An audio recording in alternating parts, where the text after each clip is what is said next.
Tea Biz Podcast delivers tea news that you need to know.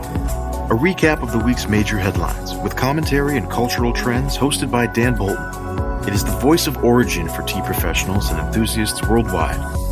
The Tea Biz Podcast and blog connect you directly to experts in the tea lands. Listen as their voices reveal the news, innovations, cultural insights, and consumer trends that most impact the industry. Paired with Tea Journey, a digital magazine for tea enthusiasts, the Tea Biz portal is a global resource for everyone who loves tea.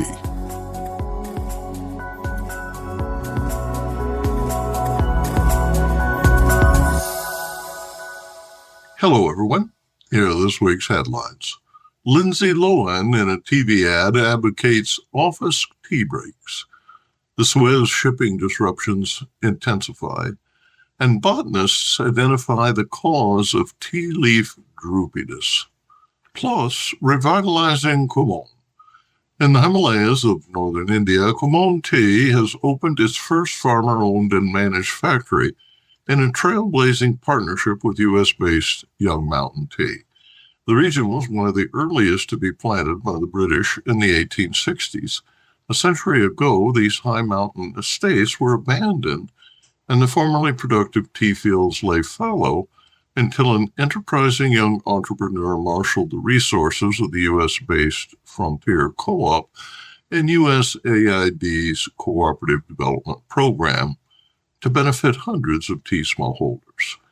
Joining us today is Vable, founder of Young Mountain Tea in Marquette, Michigan, who inspired the villagers of Kumaon to create a new era of economic resiliency and autonomy. The solar-powered factory with state-of-the-art equipment will process regeneratively grown, certified organic tea in 4 styles available in retail locations by November. Vable writes, quote, "We hope our model serves as a blueprint that can be replicated and improved upon so we can all collectively raise the bar on transparent sourcing, regenerative agriculture, and smallholder farmer equity. Learn more later in this episode. More in a minute, but first, this important message." What makes a perfect cup of Ceylon tea? The perfect cup is from the tea businesses that ensure the protection of all the children living within their tea estates. We salute Kailani Valley, Telawakili, Bogawanthalawa, Harana, and Elliptia tea estates. Support Save the Children, Sri Lanka. Actress and producer Lindsay Lohan appears in a new television commercial and social media campaign urging tea drinkers to take a break at work. The commercial, financed by the Pepsi-Lipton Tea Partnership, features Pure Leaf, the top-selling ready-to-drink tea brand in the U.S. The Minute Plus spot is the first national multi-million-dollar tea advertising campaign since the pandemic. The Pure Leaf brand also launched a U.S.-only coupon giveaway of a free bottle to enjoy on workers' next tea break. Text 737-377-3774 between June 27th and July 25th to receive a bottle, or visit pureleaf.com/teabreak. In the commercial, Lohan, who has starred in several Netflix original films in the past few years and is currently filming Freaky Friday 2 with Jamie Lee Curtis, asks, quote, "When was the last time you took a break? I mean a real break. It's like we forgot breaks even exist." Standing on an office coffee table, she shouts, quote, "It's time for a tea break. We all deserve a moment to recharge and revitalize ourselves." Soon the office staff is headed out the door chanting, tea break," and chugging Pure Leaf. Edelman made the humorous 90-second spot, supported by research that reveals, quote, 3 in 5 workers struggle to take tea breaks during the workday, and more than half of workers feel too busy or interrupted by work to take a refreshing break. Nearly 2/3 of the 1,010 full-time workers surveyed feel mentally, physically, and emotionally exhausted. However, 63% of workers surveyed noted that when they take quality breaks, they return recharged for what's next. Pure Leaf sales exceeded $985 million in mass market and convenience outlets in 2023, compared to competitors Arizona $956 million and Lipton's $561 million. Globally, the RTD market is forecast to increase by $27.7 billion, a 25% growth rate from 2024, to an estimated $138 billion in 2028. An accompanying press release explains, quote, "The Pure Leaf Tea Break campaign encourages workers to challenge today's hustle culture with a centuries-old workplace ritual, a quality tea break. And the first bottle is Pure Leaf tea." Lindsay said, quote, "We owe it to ourselves to take a moment each day to pause, recharge, and revitalize. I'm proud to partner with Pure Leaf to promote the importance of taking a daily tea break, because no matter what you do, we all deserve the time to reset and refresh. For me, prioritizing breaks is essential for all the roles I juggle, allowing me to return stronger and more restored," end quote. Pure Leaf and Mindshare partners are providing tips for making the most of work breaks and posting examples of away on break messages online. Quote, "To support the cultural shift towards better breaks at an organizational level, Pure Leaf is also launching the Pure Leaf Tea Break Grant Program in partnership with Mindshare partners. This initiative will provide funding for small businesses and nonprofits to implement break initiatives aimed at promoting employee revitalization," end quote, according to the release. Julie Rahan-Piera, General Manager and Vice President of Pepsi Lipton Partnership North America, says, quote, "At Pure Leaf, we are intentional about how we craft our delicious real brewed iced teas so you can feel refreshed and revitalized.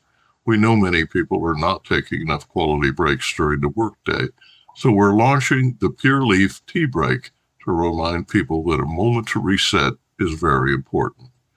Revitalization is just a sip away with our delicious iced teas from a few high-quality, simple ingredients and naturally occurring caffeine from our tea leaves," end quote.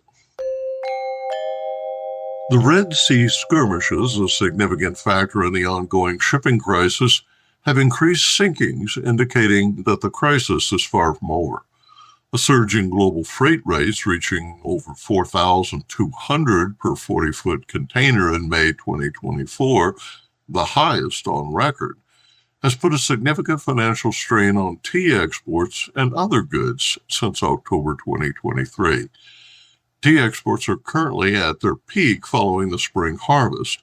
India's peak is from April through June, Sri Lanka's is from May through August, and Kenya's is from January to June. Demand for tea in Europe is slack, which has helped avoid a serious shortage of tea imports, but the added cost of landing tea from Africa, South Asia, and the Far East cannot be ignored. One German-based retailer told Tea-Biz that they are shipping tea by rail from China, which is faster and cheaper than shipping tea around Africa. Since the beginning of the year, the Drewry Composite Container Index has averaged $3,579 per 40-foot container. That's $831 higher than the 10-year average. Containers are in short supply and out of place because the ships are not transporting empties. The cost of shipping tea from China to the U.S. ports has also increased by 69% from April through May. The Houthis have launched 50 missile and drone attacks since October, killing 4.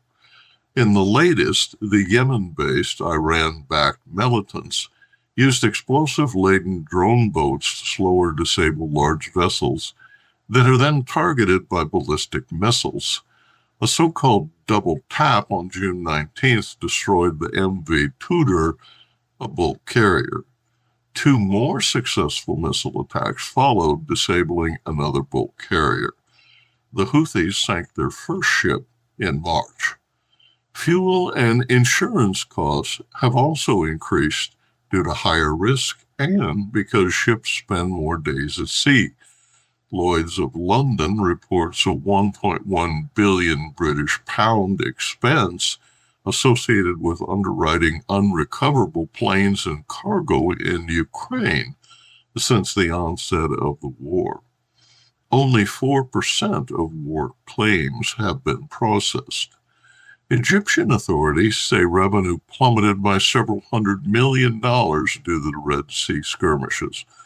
According to Egypt's Minister of Finance, traffic through the Suez Canal declined by 64% in May, lowering revenue to $334 million, more than 50% lower year over year. Losses in late 2023 amounted to $150 million. Only 1,111 ships have traversed the canal in May, compared to 2,390 ships in May 2023. Tonnage is down 68% to 45 million tons. About 15% of trade by volume normally transits the canal annually. The canal is the shortest maritime route between Europe and Asia.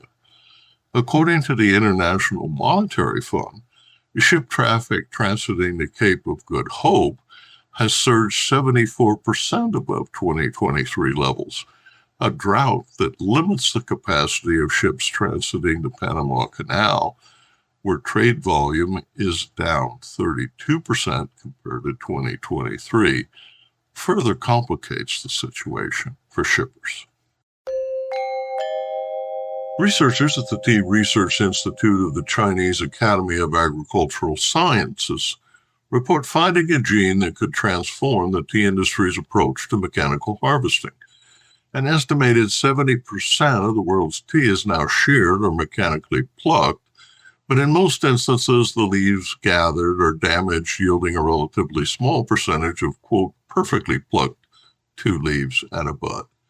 Instead of snipping whole leaves at their base, leaves on stems that bend or droop are cut into smaller pieces that are later discarded during the sorting process.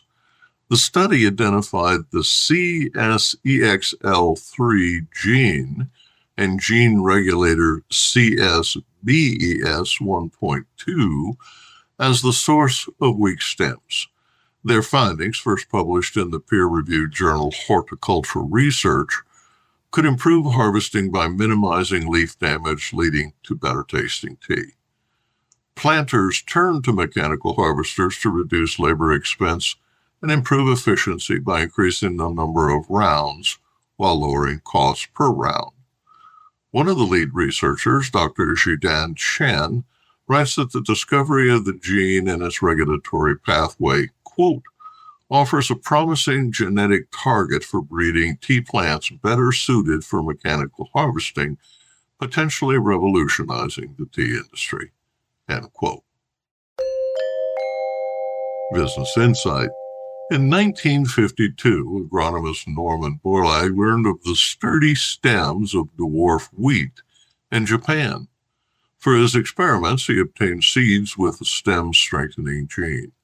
Working with a USDA plant breeder at Washington State University, he developed disease-resistant plants that yielded more wheat per acre than any known cultivar.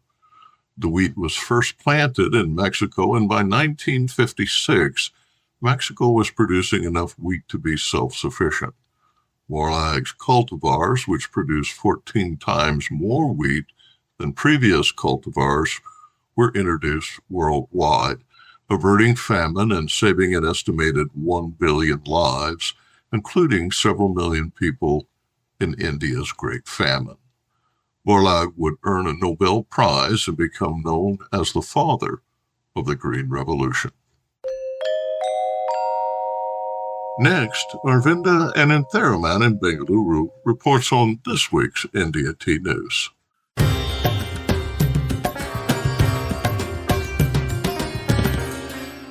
India Tea News for the week ending 5th July 2024. The 2 meetings this week in Darjeeling. One was in Siliguri, led by the Nepal Consul General Ishwar Raj Paudel, who met with representatives of the tea trade, which included Indian customs officials and Nepal tea exporters. Calling Siliguri a city that links Nepal, Bhutan, Bangladesh, and India's northeastern states, a major market for Nepal, he said the session was part of the country's efforts to find a solution to the current crisis. He is, of course, referring to the concerns with tea trade from between Nepal and India. The trade agreement between the two countries allows Nepal exemption from duty for tea. However, Darjeeling's tea producers have been saying that unregulated imports from Nepal and unscrupulous blending of Nepal tea with Darjeeling has diluted the Darjeeling tea brand and impacted the prices negatively. Recently, they called for greater testing of Nepal tea for pesticide residue. The Nepali delegation broached the subject. Speaking at the session was also Suresh Mittal, ex-president of the Nepal Tea Planters Association, pointed to statements made in the Indian media where Nepal tea has been referred to as cheap and substandard, and asked why then it was being labeled as Darjeeling tea.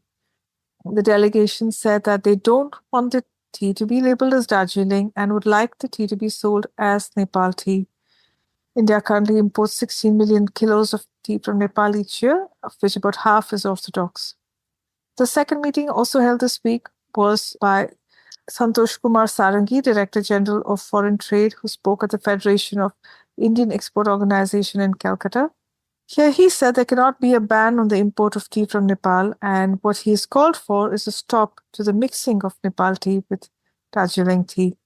In other news, it's about weather. Assam is seeing very, very heavy rains this week. Upper Assam, which includes the tea-producing regions of Jorhat, Tinsukia, and Dibrugarh, has been seeing above normal rainfall, and this is expected to continue for the rest of the week. The Brahmaputra River, a lifeline here and the reason for the soil fertility, has risen to above dangerous levels, and at least 12 fishermen were airlifted to safety this week. And in Kaziranga, which is home of the one-horned rhino, the animals have begun to migrate from here because of the heavy rain. However, in North India, in Kangra, there's been a dry spell for the last 6 months. May and June were especially dry, and yield was low with a decline of 30 to 60% compared with last year. So climate change continues to play havoc for tea planters across the country. And now, a word from our sponsor. Hi, I'm Nish. I grew up in an organic tea farm and founded Nepal Tea Collective in 2016. Tea is not just a beverage for me, but a catalyst for social change, sustainably empowering hardworking artisans like my parents for the past 30 years. I'm on a mission to make the whole world aware of the goodness of Nepali teas and the good that comes from supporting growers in this remarkable land. If you haven't tasted Nepali teas yet, you're missing out. Our award-winning teas are making headlines. Find out why. Visit Nepal Tea Collective's website to get a free sample of this extraordinary taste of the Himalayas. That's nepalteacollective.com. Or just send me an email at nish, N-I-S-H, at nepalteacollective.com. Cheers.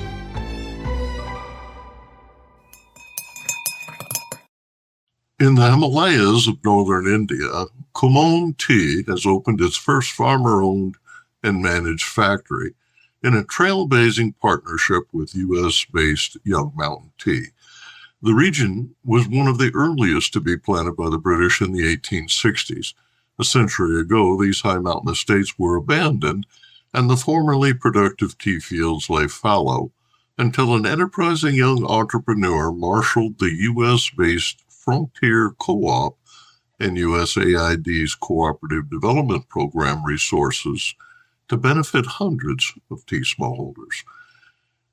Joining us today is Raj Vable, founder of Young Mountain Tea in Marquette, Michigan, who inspired the villagers of Kumaon to create a new era of economic resiliency and autonomy. The solar-powered factory with state-of-the-art equipment will process regeneratively grown certified organic tea and 4 styles available in retail locations by November. Vable writes, quote, "We hope our model serves as a blueprint that can be replicated and improved upon so we can all collectively raise the bar on transparent sourcing, regenerative agriculture, and smallholder farmer equity. End quote.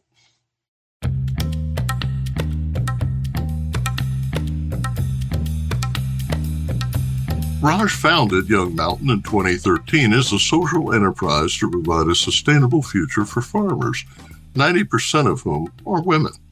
He graduated from the University of Michigan and later earned an MS in environmental science from the University of Oregon.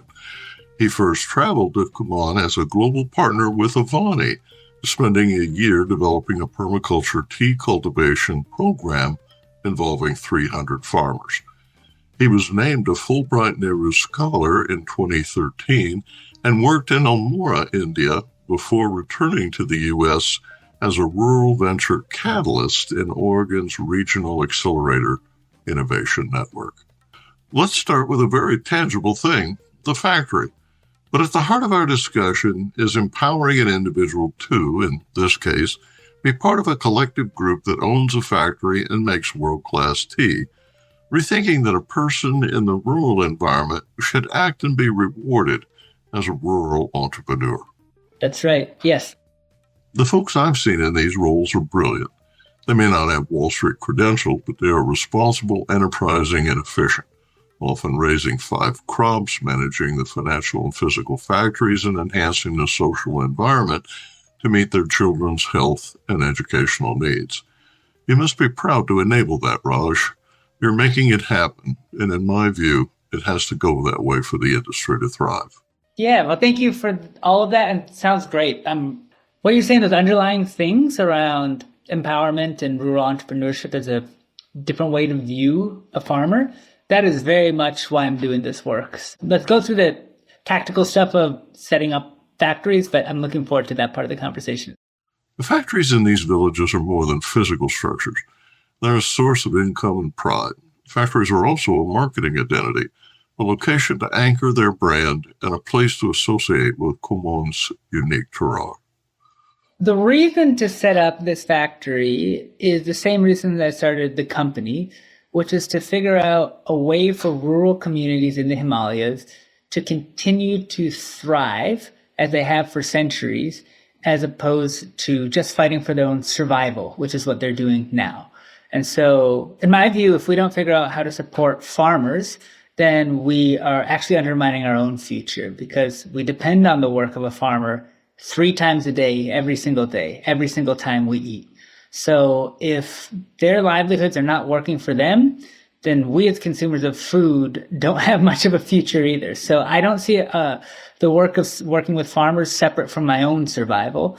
And that's why we need to set up this factory, to make sure that we're creating pathways for farmers to earn enough to actually support themselves. Not just in tea, in other foods products as well, but tea is the one, of course, that we as a tea company care the most about. So what makes tea unique in this region? The quality of Kumaon teas is tied to a handful of factors. The first is the growing conditions for the tea plant.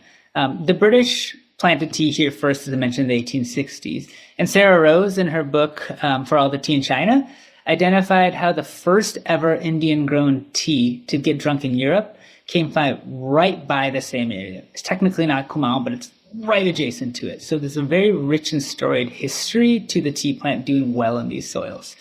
And today what exists on the cultivar level is a direct lineage of those initial plantings. A number of the plants growing in our primary partner Desmond's tea garden are original China bush planting from seed from the 1860s. So these are teas that are coming on 160 years old and still flushing well. So the quality, in Darjeeling, I was taught, they say old is gold. The older the tea plant, perhaps the lower the yield, but the quality and the concentration of all the good things that we enjoy just gets heightened. And I personally think that that is interestingly married with the fact that Kumaon, as a region within India, has huge cultural significance as being essentially the spiritual headwaters. The Ganges River and many of the other sacred rivers of India their origins are right in this area. And so when I was talking to Raja Banerjee, who ran the Makai Barese in Darjeeling for decades, about our project, he said, Darjeeling teas are very sensual. They're very sort of ephemeral and upfront. But in Kumaon, because of this really storied tradition and culturally, you have the opportunity to help unlock the spiritual side of tea. And to me, I mean, this is like a little bit beyond what we can just taste in the cup. But wow, what an exciting prospect to be part of that story. How will you build the brand? What aspects of the brand appeal to you, and what are you trying to bring to the consumer's attention? Well, this has been one of the most exciting projects I've ever been a part of, because the brand is really a blank canvas right now. And so what we're trying to do is work very closely with our farmer partners to help bring a brand that resonates both for their local culture as well as for global markets. And so our role is being bridge builders to help connect these fairly different worlds. For example, the logo that we developed, it's a kettle, and the kettle is one that you'll find in pretty much any Kumaoni household. And the mudra on it, the hand gesture that we have included, is one that is intended to be a very welcoming and inclusive one. And so, going deep into the culture, working with farmer partners to make sure we're designing something that is in line with something that they'd like to celebrate, and then bringing out into the world is how we do that. Will you describe how the Young Mountain brand has evolved due to its close ties to Kumaon? So where we're at in our journey is working our way up the supply chain. Previously we were traders buying finished goods from established factories, and wonderful established factories from all over India and Nepal, but fundamentally they were already up and running. Now we're actually taking a step further up by having co-ownership with the farmers on a factory. And that we're trying to introduce the appropriate amount of technology to advance. For example, it's going to be a solar-powered factory for everything except the drying machines. We've got a color sorter that's like state-of-the-art that'll help make sure the finished teas are really strong. And all the rolling machines and shaping and carding machines that we brought over are state-of-the-art as well. And so the technological interventions we've had to date have been primarily in the processing realm, because that's really where we are in our journey. However, one of the things that came out of our work was recognizing that in order for this to work, both for this factory to have enough tea to make and for the farmers to have enough income to support themselves, they'll have to increase their yields significantly. Because one of the biggest challenges in Kumaon is that it's incredibly low yield. And Nigel Melican has been our consultant working with us for the last couple of years on this project. And he said in his 40 years of growing tea around the world, he's never seen yield this low. And so we're just beginning into that kind of farm level intervention. One of the things we've identified is that the amount of moisture in the soils is very low. So just 2 weeks ago, we covered a test plot with one of the farmers we worked with to cover their test plot with mulch, a mix of local cow manure and oak leaves, right before the monsoons hit. So as it rains, that water will have a way to get kind of stay inside the soils. A simple thing, but as we get involved with different interventions, we want to make sure we're not trying to maybe jump straight to the drone level, because the farmers are going to be skittish about anything that's foreign. And we want things that will last and be adopted. But work with them where they're at and sort of work towards solutions that make sense. Our role is certainly to bring the options to the table and to be cognizant of things like what you're describing. But it's also to make sure that we're bringing them into the communities that we work with in a way that will both work for them in day one, and especially because this is a remote area, work in 10 years. And so the maintenance component of a lot of technological pieces is something we're very mindful of, because if we can get a grant or something to maybe buy an initial set of tools for the farmers, but if they break down and they need to get repaired and they have to work with people from outside the area, the likelihood that those things are actually going to be used as tools and not become like props to hold up some other part of machinery is very high. It's really important that we are mindful of these things that will address the most fundamental challenges. Like as you're saying, the fact that tea is very labor intensive. So how can we reduce the labor component? We have to be up to date on them. And we have to continue to work with the farmers where they're at, with what they'll be comfortable adopting, that they can afford to adopt and maintain.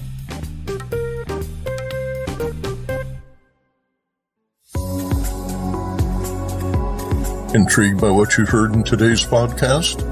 Would you like to learn more from our global network of tea biz journalists and tea experts?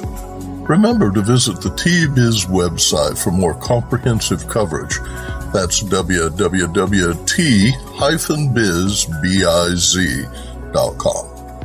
Thanks for listening. Farewell till next week.